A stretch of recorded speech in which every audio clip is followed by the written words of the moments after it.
Um, we've got our next panel coming. This one is looking at charities and innovation. And I'm just going to read a poem as a transition between startups and charities. So I'm putting it in the chat right now, hopefully. And this is something I wrote for Michelle Sharp, who was episode number 1 of Seeds podcast way back in 2017. And it's called Words. There is real value in an encouraging word, but only if they're heard. So speak them now. Don't delay. Why wait until tomorrow? Their home is here today. And I met Michelle a few years later, and she said that because I'd printed it and given it to her, and she had it somewhere in her house, and somebody came in and saw it, and apparently they liked it so much they had it as a tattoo, which is probably the highest compliment for a poet, right? If someone will have something tattooed. So yeah, I just thought I'd share that little poem as an encouragement that let's get out your phone. I know you're all holding them. Text somebody and say how much they mean to you, how much you appreciate the role that they've played. Um, yeah, we don't do that enough. All right, this panel is going to be another one of innovators doing amazing things. And we're going to start with Bea Gladding because I got to know her when she came to me with an idea for setting up an initiative, which I think is really amazing down here in Otatahi, Christchurch. Bea, I'm not going to spoil your description of it because you'll do a better job than me. I'll just hand over to you to share with us. Thank you. Okay, thank you. Yeah, I appreciate you for your work and for bringing all these great people together. Yeah, feel really privileged and excited and happy to be a part of this. Um, I was really, uh, the poem was resonating with me in a different way because I was thinking about how we started Tiwa and doing a startup and it feeling like it needs to happen now.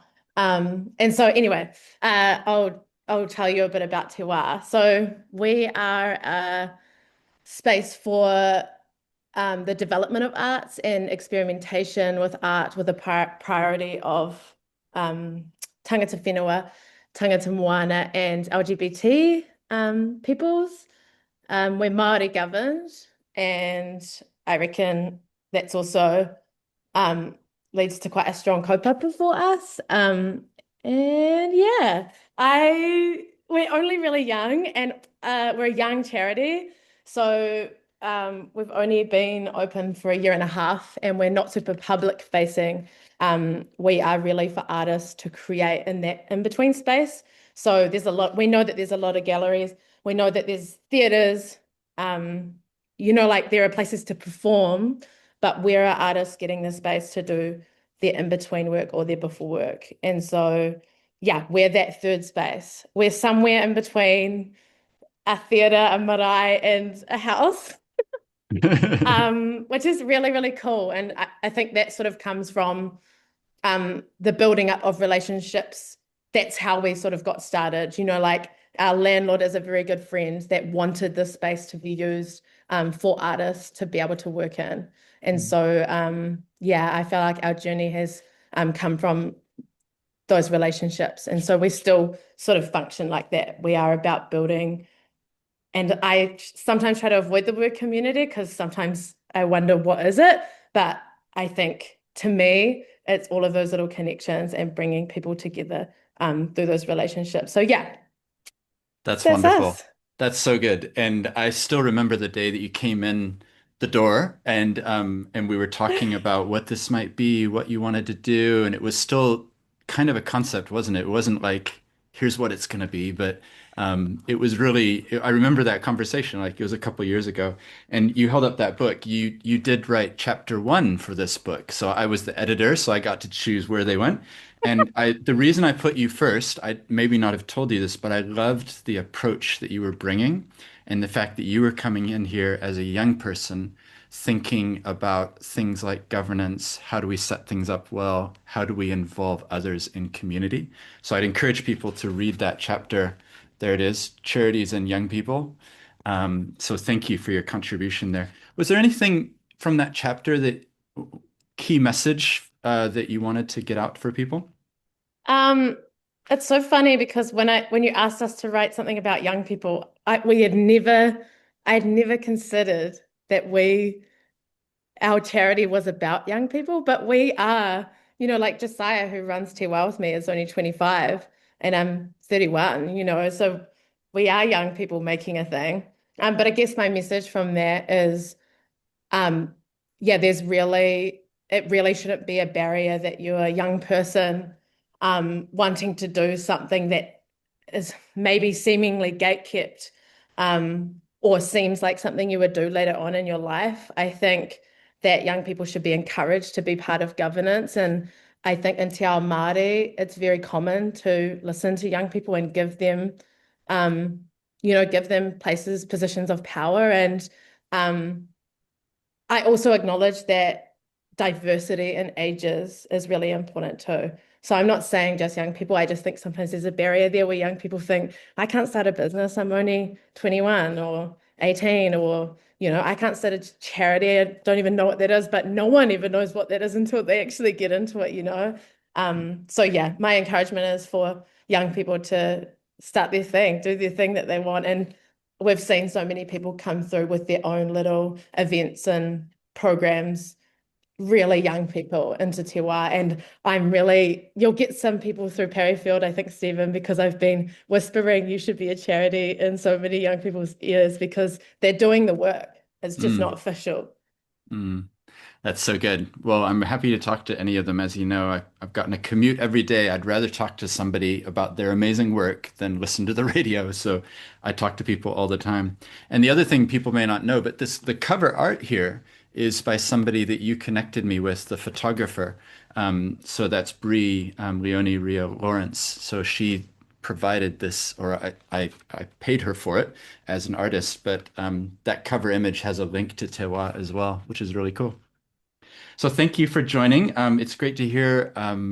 We can put things in the chat. I know was it the Big Issue did an article, I think. Maybe we The can big find that. idea, Oh, yeah, the I Big can. Idea. Yeah, the The big Big Idea idea and did an art article. news as well, just recently. Yeah, cool. Well, thank you for joining today. We're going to keep things Thank rolling along. you. Next up, we have Lani Evans from Fundsorter. Now, Lani, you were on the podcast, Seeds podcast, about a month or so ago. I was. I think it got listened to like 400 or 500 times. So it's the power of technology. But I would love to hear about Fundsorter and maybe well, people should go listen to that episode because you've had an amazing life. You've done so many. We can't go through all of the entrepreneurial adventure because there's been so many. But can you tell us a bit about Fundsorter and then actually surprisingly maybe on this conference today, we haven't really talked about AI that much, which I kind of like in some ways, but give us a little bit of what's Fundsorter up to? How could it help charities? Yeah, kia ora. Thank you so much. And it's really, asked about what was giving us joy, and watching this chat popping off is definitely giving me some joy.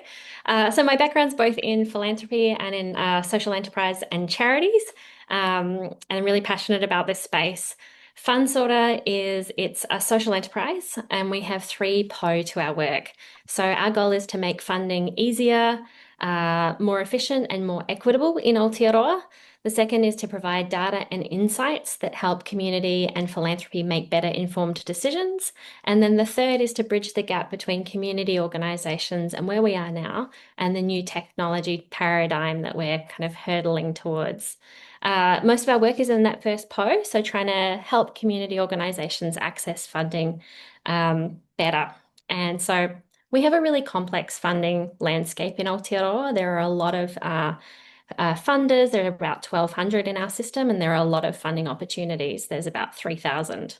And I think that's really interesting because we hear funders talk all the time, and we talk all the time about this proliferation of charities in Aotearoa. We actually have a proliferation of funders as well. Um, so people sign up with us.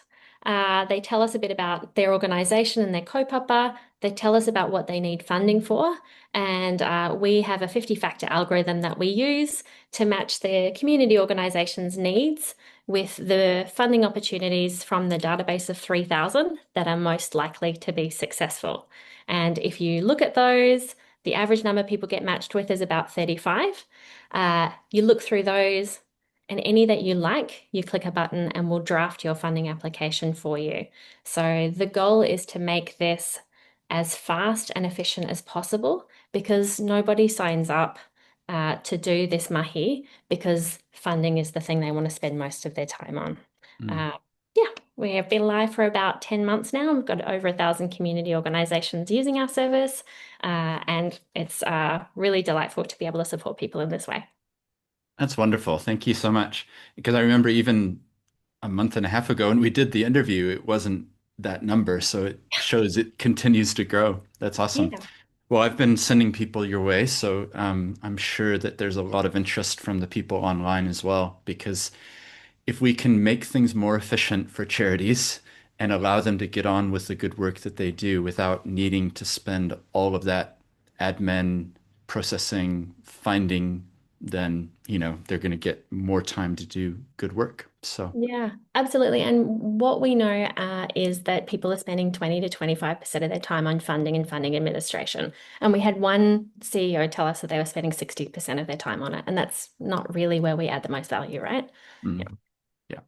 Yeah, that's great. Cool. Well, in the chat, feel free. I think there's already a link to Fundsorter, but feel free to drop anything. I know you've got a lot of resources where there as well. But thank you for joining. Really appreciate it. We're going to keep things moving, a different topic. But I thought, and basically each of the people speaking in this session are representing kind of a sector within the charitable sector. So Bea in particular, I was thinking from an arts perspective. And then Lani thinking from a technology and charities perspective. But I think it's important not to forget the climate. So I asked Izzy Fenwick if she could share a little bit about the New Zealand Climate Foundation, and maybe tell us a little bit about the initiative, what the focus is, and anything else you want to say. This is another one where I know probably more than I should because I was an original trustee of this foundation. I'm no longer on it, but I remember helping to work on it. So, Izzy, over to you. Kia ora, Stephen. And so nice to see so many wahine on this particular panel and all in quite early stages. So I've been in the role since November last year, and we sort of officially launched publicly in February of this year.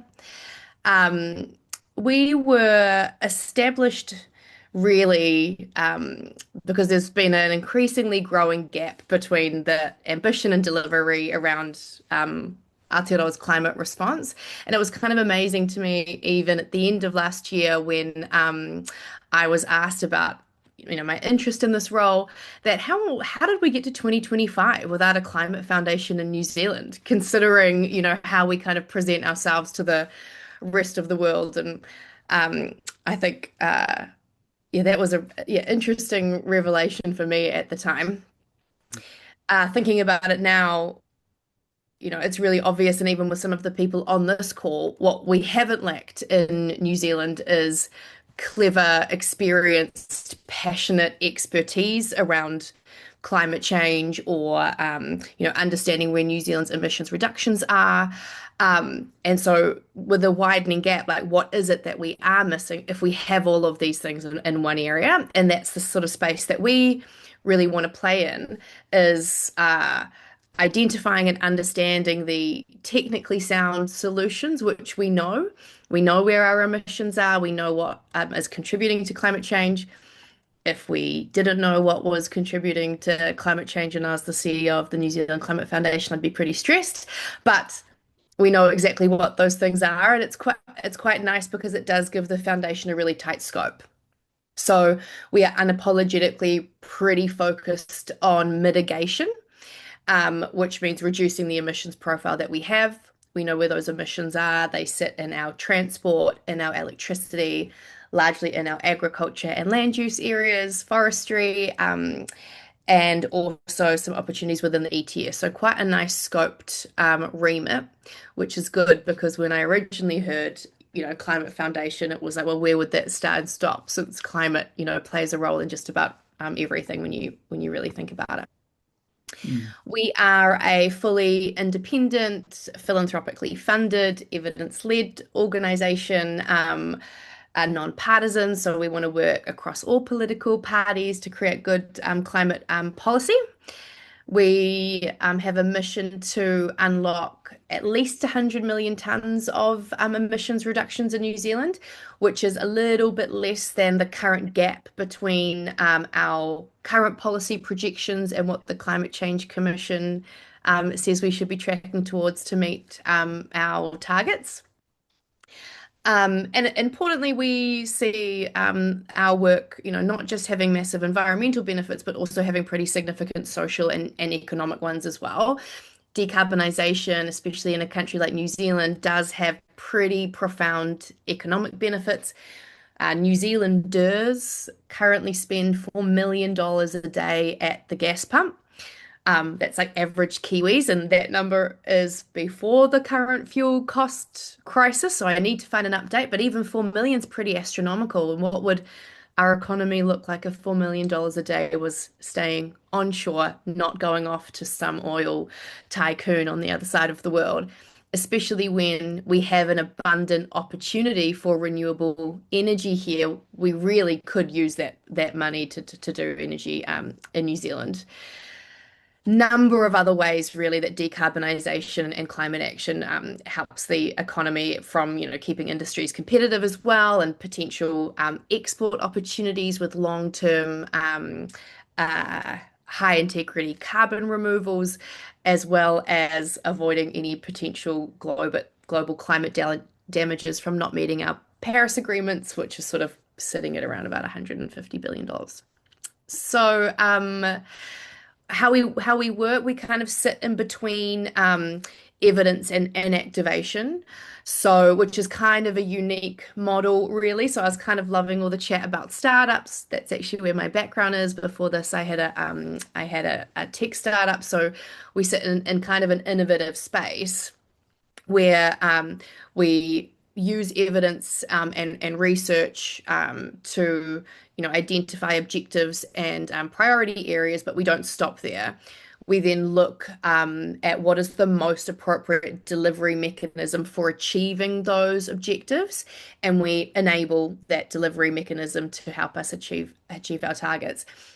It's not about the climate foundation or me, and if no one knew anything about me or the foundation, I'd be really happy, as long as people knew about the delivery mechanisms that we were using to achieve our targets. And I guess an example of that would be that when we started looking at opportunity areas within transport, we knew we needed to get more Kiwis into EVs, and that actually requires quite significant community engagement. People have concerns and myths that need busting around EVs, and the New Zealand Climate Foundation is not in a good position to do community engagement. We're new, no one knows us. I don't want to waste time and resource building connection when there's other people in the community, like Mike Casey and the great team at Rewiring.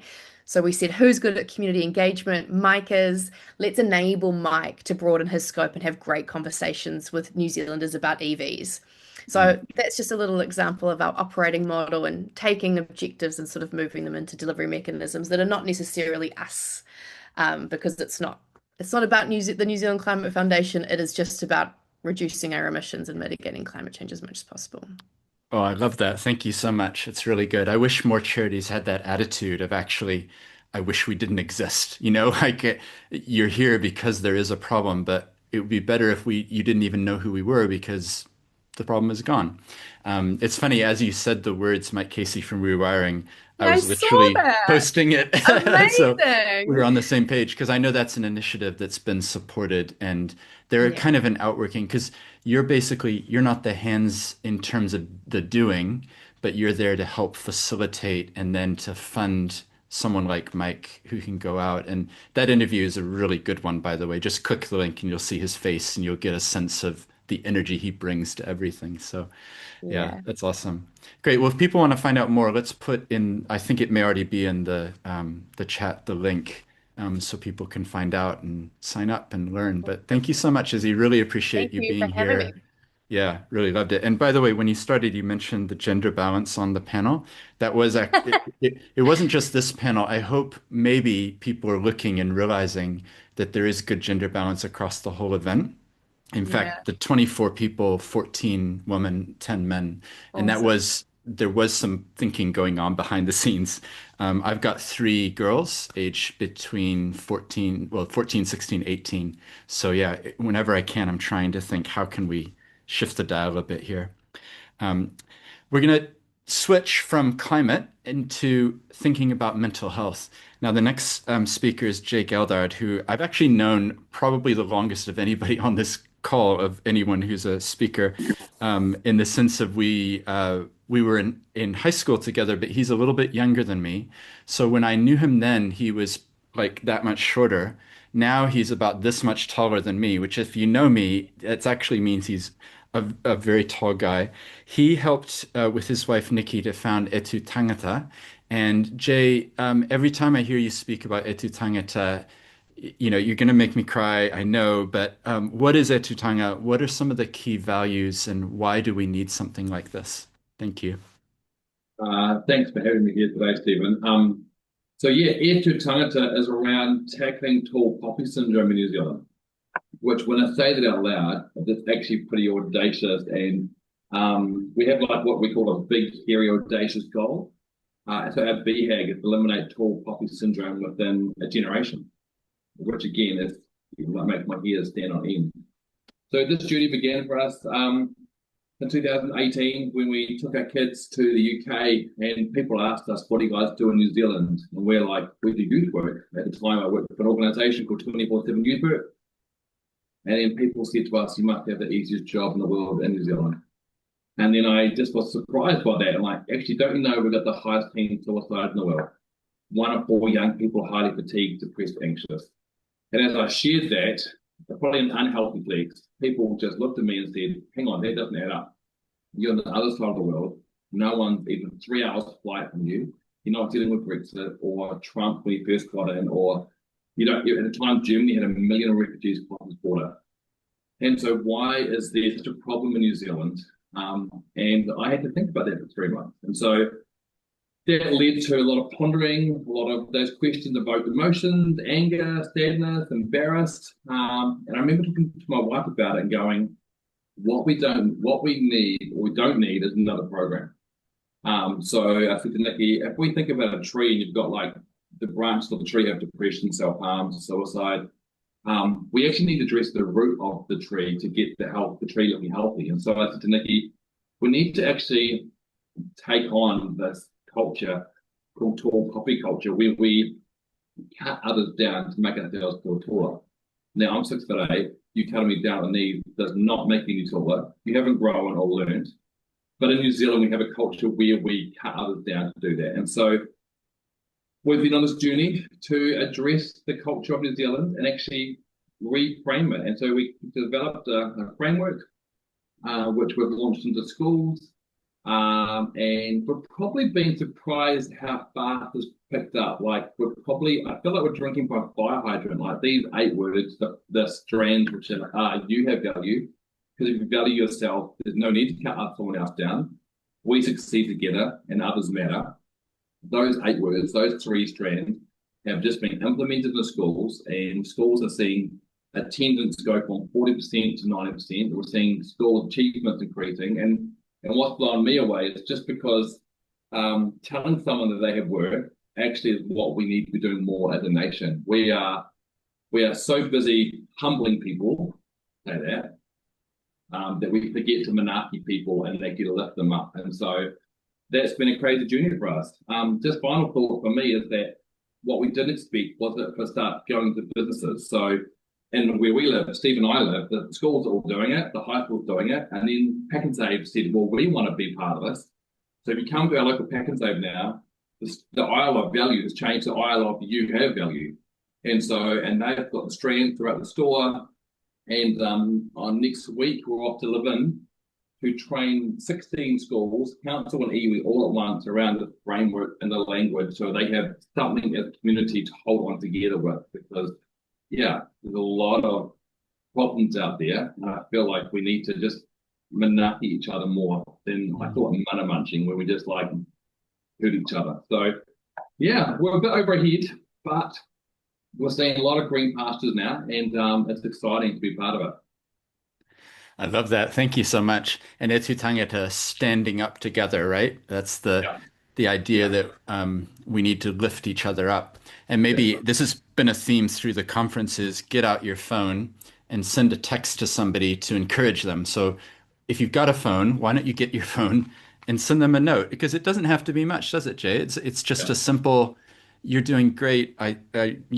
Whatever it is, instead of tearing down, we lift up. Yeah, I have a saying that we talk about, if you brag about someone behind their back, tell it to their face.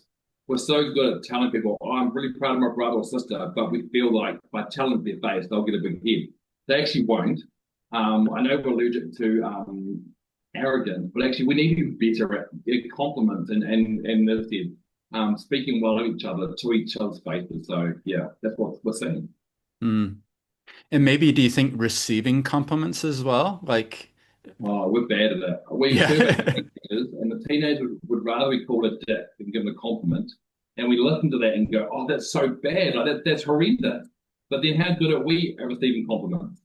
Like when I say, "Hey, ka pai te mahi, you're amazing," people are like, "Whoa, whoa, whoa!" We just deflect. And so, as adults, these young people are copying what they see. So we need to learn to rewire our brain. And when someone gives us a compliment, just say thank you, and then we all can move on. So that's part of the culture shift that's happening, which is pretty challenging for us as adults as well.